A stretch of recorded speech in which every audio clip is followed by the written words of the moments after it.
Spain में emergency. अब जरा तस्वीरों को गौर से देखिएगा, क्योंकि स्पेन के सेउटा में हजारों प्रवासियों का हल्ला बोल और स्पेन की सीमा में एक साथ 5000 से ज्यादा शरणार्थी घुस आए। समंदर के रास्ते स्पेन में शरणार्थी घुसे।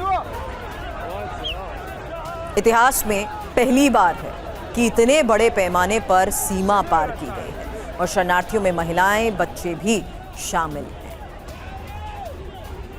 सेउटा उत्तरी अफ्रीका में मौजूद स्पेन का स्वायत्त क्षेत्र है, जिसकी सीमा मोरक्को से लगती है। अब स्पेन के ही सेउटा में अराजकता की स्थिति। स्पेन सरकार ने सेना को तैनात किया है। सेउटा की दुकानें, बाजार, मॉल्स बंद हैं। समंदर पार करने के दौरान 18 प्रवासियों की मौत की भी खबर है।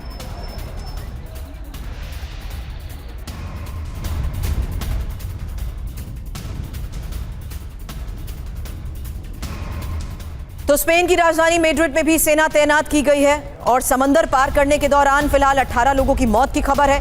इस हालात के बीच में स्पेन सरकार से इमरजेंसी घोषित करने की मांग की गई। मोरक्को की सीमा को बंद करने की भी तैयारी है।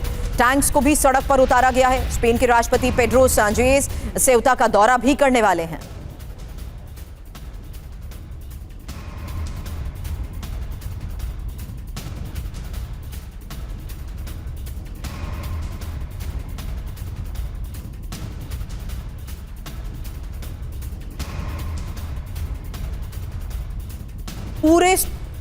पूरे स्पेन में लूटपाट और दंगों का भी डर बना हुआ है। स्पेन के लोग अपनी सुरक्षा के लिए भी चिंतित हैं। स्पेन और मोरक्को की सरकार में बातचीत हो रही है। प्रवासियों की तत्काल वापसी पर यह बातचीत की जा रही है।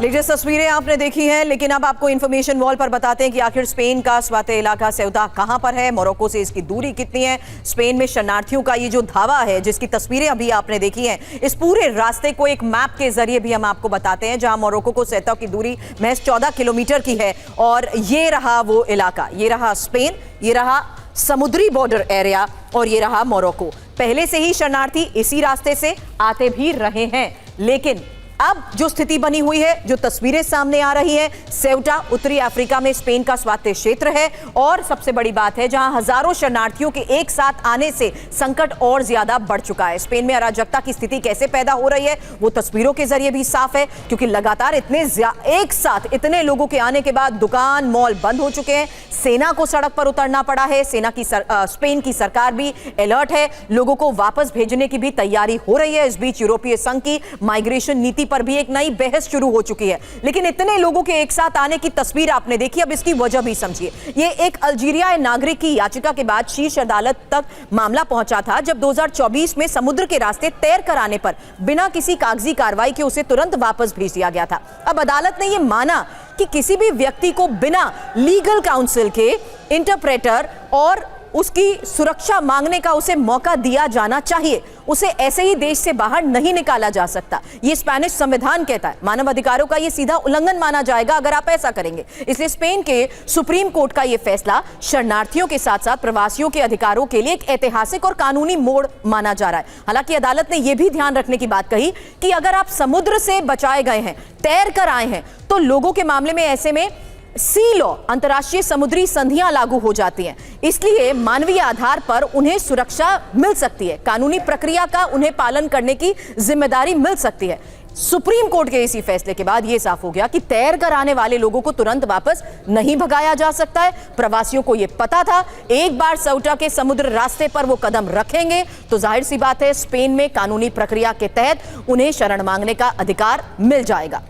यही वजह है कि इतने सारे लोग एक साथ जिस तरीके से समुद्र के रास्ते स्पेन में आए हैं, सुप्रीम कोर्ट ने यह व्यवस्था दी कि जो प्रवासी समुद्र में तैरकर या नाव के जरिए सेउटा में आते हैं, वो किसी भी हाल में उन्हें वापस नहीं भेजा जा सकता। हालांकि सड़क के रास्ते की अगर बात की जाए तो वहां पर कागजी कार्रवाई के तहत उन्हें वापस भेजा जा सकता है, लेकिन समुद्र के रास्ते अगर वो आते हैं तो उन्हें वापस नहीं भेजा जा सकता। यही वजह है कि पहली बार है इतिहास में कि एक साथ हजारों लोग समुद्र के रास्ते स्पेन में शरणार्थियों का ये आना और ये जो तस्वीरें सामने आ रही हैं, उसके बाद स्पेन में एक बड़ा संकट पैदा हो गया है। इमरजेंसी तक की मांग कर दी गई है।